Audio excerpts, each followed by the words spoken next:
Kalkadosh, Boker Or. I wanted to share with you Masechet Batra Daf Yomi 2781. We're just continuing where we just left off, where basically we were speaking about the entire concept of Ula.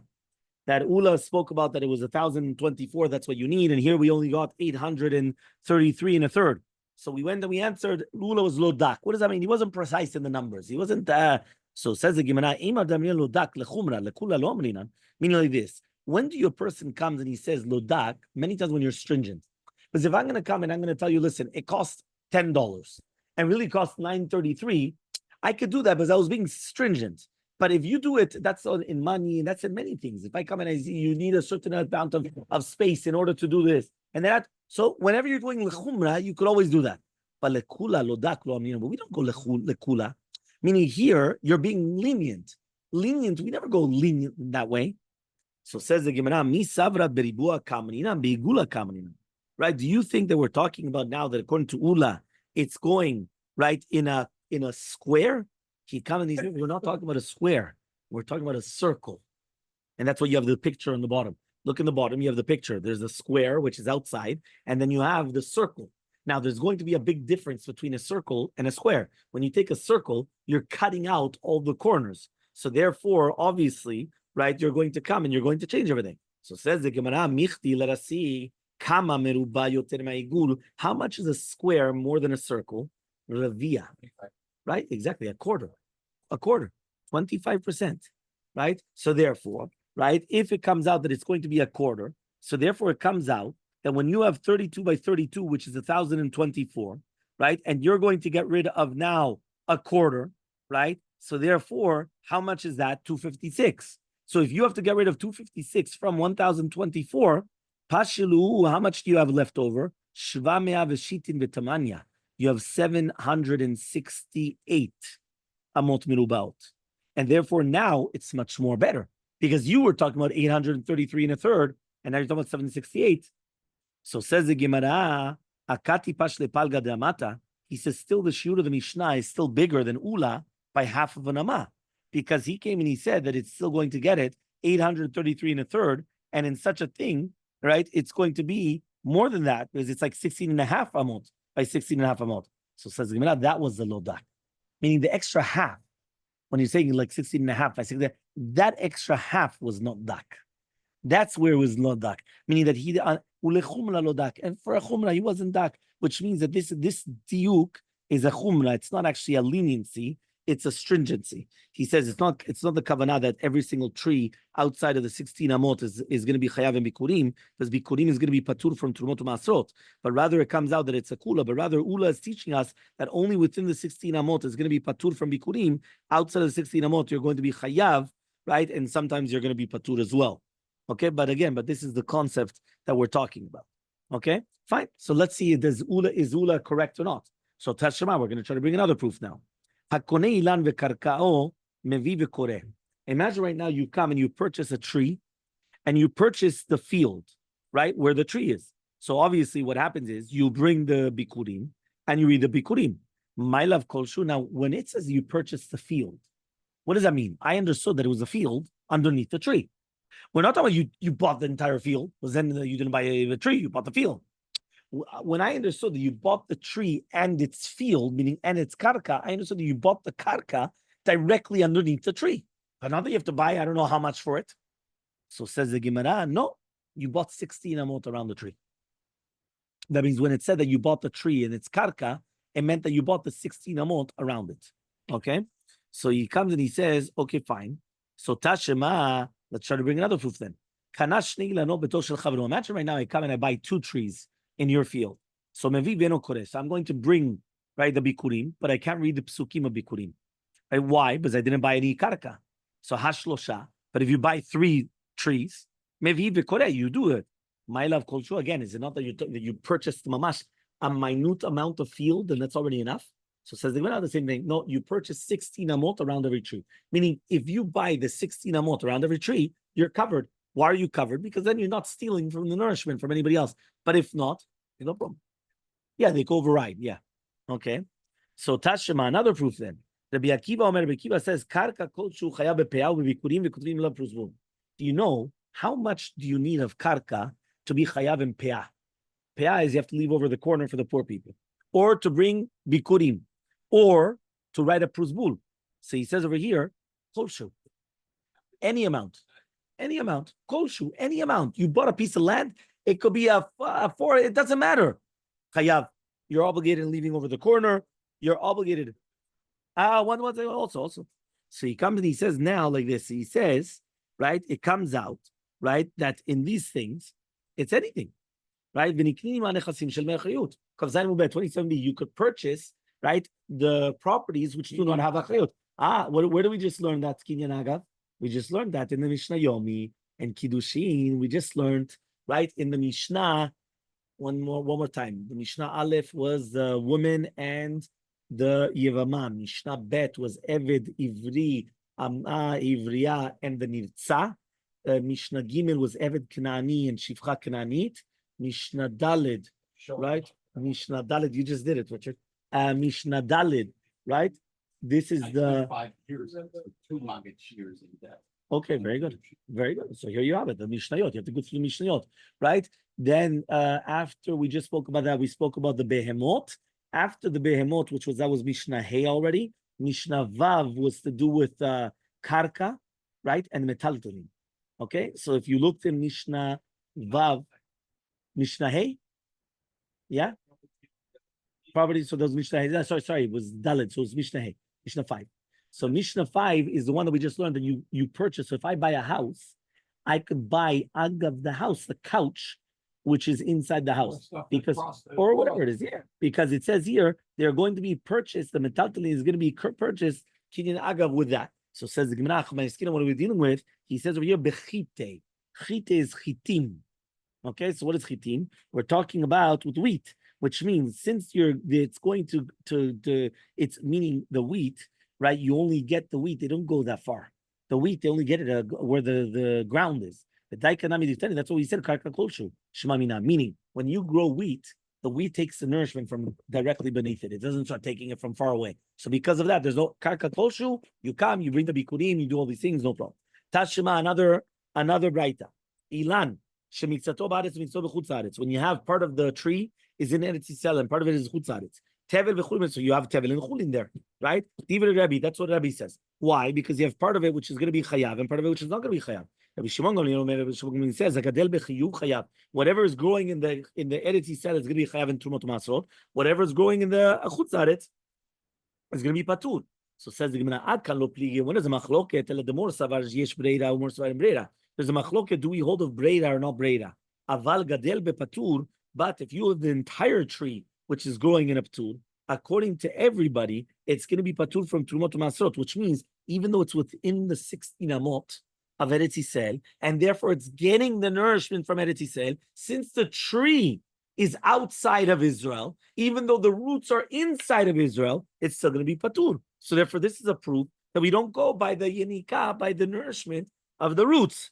Answers the Gemara. What are we dealing with? You have rocks that are stopping the roots from going there, and therefore, since the rocks are stopping it, therefore it's not going to come and take any nourishment from the land of Israel. So says the Gemara, so my time of the rest. So what's the reasoning of Rabbi? That Rabbi says you have tevel and chulin mixed up in the same tree. So answers the Gemara, the hadre arve. He says no, because from the geza and upwards, right, the tree becomes one. But the nikut chozeret, which means it is from the roots up.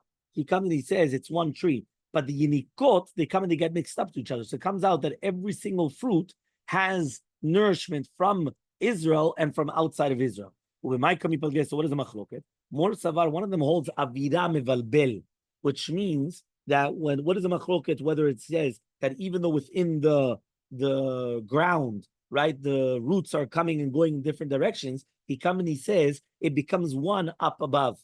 And therefore, all the yinikot, they come up and they get mixed together when it's giving the nourishment inside of the tree. So that means every single fruit is also benefiting from Israel and from outside of Israel. The other one says, no, each side of the tree is taking a different type, meaning like this. You have a tree and you have the roots. 1 second. Is it that this half of the tree is getting the nourishment from these roots coming this way, and this half of the tree is getting the nourishment from the fruit, these roots going the other way, or it goes up and it's all mixed up together? You understood? One more time, you have a tree, roots going in two directions. Is it that this half is getting from this half is getting from this, or it comes up and everything is mixed up together? So therefore, that's the machloket between them. That's what we just said over here. So says the Gemara, okay, fine. Now we understand the machloket. So the Gemara says, but even with this, says what? The roots only go 16 amot and not more. But now we learned that you have to distance the tree from a pit 25 amot. Not 16. You have to go 25. Right? So Amar Abaye comes and he says, Mezal tuvalaz. Oh, for sure it goes more. But you're not going to actually, it's not going to come and it's not going to be machish the karka, right? Until 16 amot. Meaning, yes, which means that until that, it's going to come, meaning until the entire concept that it's not going to weaken the land, because since after that it's not going to take, so it's not going to come and it's not going to weaken, right, the land whatsoever. Yeah? When Ravdimi came from Eretz Yisrael to Bavel, Amar, he said, when you have a tree which is close to the border within 16 amot, what's salacha to do with bikurim? Elmaleh, he said, Gazlanu, he's a thief. You're not going to bring bikurim. But there was another nusach, right? That when Ravin came from Eretz to Bavel, he asked Rabbi Yochanan, you do it. He says, you know, you're allowed to bring it. Why? That was the condition that Yehoshua bin Nun made in order that Bnei Yisrael would be able to inherit the land, which means it's a special halacha, right? That they're allowed to come and they're allowed to do, which means that he made it purposely in such a fashion, right, that they were able to do it. Yeah, Bava Kama, those are the 10 takanot that Yehoshua made when they were coming into Israel. Like, I think it was like a 90, no? 90, 80? Daf 90? 81 to 82. There you go, 80. Okay, 81. Fine, let's go. Says the Mishnah. Mishnah Kav Zayin Amud Bet. Okay? Ilan shunotel liste chavero. When you have a tree which is facing the sadeh of another friend. Kotzetz melo amardea al gabe amacharisha. So when you have a tree which is inclined towards the field of your friend, kotzetz melo amardea, you're allowed to come and you're allowed to cut, right, the branches until melo amardea al gabe amacharisha, in order that it doesn't stop it, which means here now we're not talking about below the ground, we're talking above the ground. So imagine the branches are coming into my field. So I'm allowed to come and I'm allowed to cut on the top. When we're talking about a carob tree and a sycamore tree, we're talking about a kav from the mashkolet, which is basically on top of the border of the field. When we're talking about a field which you need a lot of drinking, a lot of water, so therefore you're allowed to cut down all the branches, which is going to be right against the shade, right, which is bad for it, meaning that the shade is bad for my field. So I could cut down all the branches which are coming in. Abba Shaul comes and says, also, any type of an ilan srak, which doesn't make any fruits, you're also allowed to come and cut down keneged the mashkolet. Remember, the mashkolet is the bad shade which is coming into my field because of your branches. Says the Gemara, so we're now asking a question, Abba Shaul, because Abba Shaul, he came and he said, he was the last thing in the Mishnah to do with ilan srak. Is he going on the reisha or is he going on the seifa? Meaning, is he talking about a sadeh stam, right? Or is he talking about a sadeh bet hashlachim? The bet hashlachim means it needs a lot of irrigation, right? And the sadeh stam is a regular field. Which field was he talking about when he said that any type of a tree which is a not fruit-bearing tree, you could cut it down keneged a mishkolet? So Tashema, we're going to try to bring a proof. The Tanya was learned in a Braita, bet hashlachim Abba Shaul omer kol ha'ilan. By bet hashlachim, Abba Shaul says that any tree is keneged a mishkolet. Why? He says because the tzel ra lebet hashchim, because the shade is bad for bet hashchim. Shema mina, that is going on the reisha shema mina. So that's what is actually going on, meaning that this Abba Shaul was not going on the latter part of the Mishnah. He was going on the former part of the Mishnah, which was talking about the bet hashlachim. So Amar Ravashi says, you could even deduce that from the Mishnah. The Tani, as we said, calling and srak. We're talking about any tree which doesn't bear fruits. If it's going on the reisha, that's what we said, any tree. But if you're going on the seifa, so ilan srak, who's talking about now is ilan srak, right? Why? He just should have said ilan srak keneged mashkolet. What is kol ilan srak? What is kol? Shemamina reisha kayers. Obviously, it's going back on the reisha shemamina. That's exactly what it's teaching us. Until you're clear? Yeah. Okay, next Mishnah. Yeah, the last Mishnah of the Perek. Ilan shu notel reshut rabim. When you have a tree which is facing the reshut rabim, the public domain. Kotzetz kadesh gamal uvev. So obviously you're allowed to cut it down until you're going to have a gamal and its rider pass by it, meaning that you cannot come and put your pit in reshut rabim. So the fact that you have your branches coming out and sticking out, and now I can't pass my car with something on top of it, it's a problem. Or I should be able to pass my car. I know, but it's meaning that just like you can't put your pit in the reshut rabim, you cannot have your tree with your branches sticking out, which is like a pit because I cannot pass by. Right? Remember, the reshut rabim you go by with camels, right? So therefore, you need the height of a camel with its rider going through, and that you're not stopping it. So therefore, I'm going to cut it down. Okay? Rabbi Yehuda says, "Gamal ta'um bishalach alei zemunot." Right? He says you're allowed to cut it until you have a gamal and that it's carrying, whether it's flax or also the different types of things on top of it. But Shimon says, no, you cut down the entire thing going upwards. Why? We don't want tuma, because just in case you have tuma and you do reshut harachid, I don't want your tuma coming and transferring into the reshut harabim, and now any kohen or anything else is going to go by and going to have a problem then. Okay, fine. Says the Gemara, man tana devenizekin batar umdena dehashta azlina. Who's the tana that says that by nizikin, right, we go after, right, an umdena dehashta? Okay, who's that tana? Umdena dehashta means that we're taking the valuation according to the way it is now, right? And we're not going to suspect about the damages which is going to happen later on. So Amar Shakish says in Shakish, the machloket shniya. It's actually a machloket. This is a machloket. Why? And this is going according to Rabbi Eliezer. The Tzrambas we learned on the Mishnah later on. This is Daf Samech Amud Aleph 68. Eno sin chalal tachat reshut rabim. Right, for so you're not allowed to make an empty hole. You're not allowed to make the subway system, as they say. Right, empty holes under the reshut rabim, right? For example, right now, even though you're covering it, because at the end of the day, it could be that the cover will come and start becoming all bad, and then what's going to happen is you have a problem. Rabbi Eliezer matir, but Rabbi Eliezer comes and he says you're permitted, right? You're permitted. In order that it should have an agala going and it's going to have avanim. Rabbi Yochanan comes and he says, even if you're going to tell me it is Rabbanan, Hatam over there is in the mitfchat v'labadateh. He says sometimes it could happen that it's going to break or whatever, the cover is going to be, and then you don't, in the future, and you don't pay attention to it.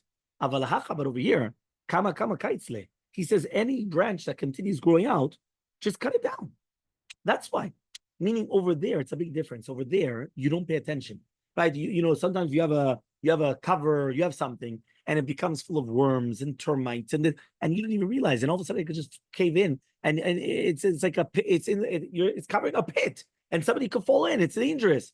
But a branch, every single time the branch just sprouts forth, just cut it down.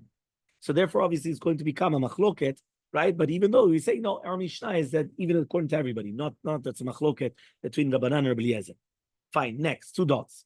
Rabbi Yehuda came and he said that you have to cut down the branches in order that it should be enough for a camel to pass by with pishtan or right chavilei zemurot. So now the question that the Gemara is going to ask obviously is, what's a bigger height? Is a bigger height a camel and its rider, or a camel and the flax which is on top of the camel? So the Gemara asks, shiura de Rabbi Yehuda.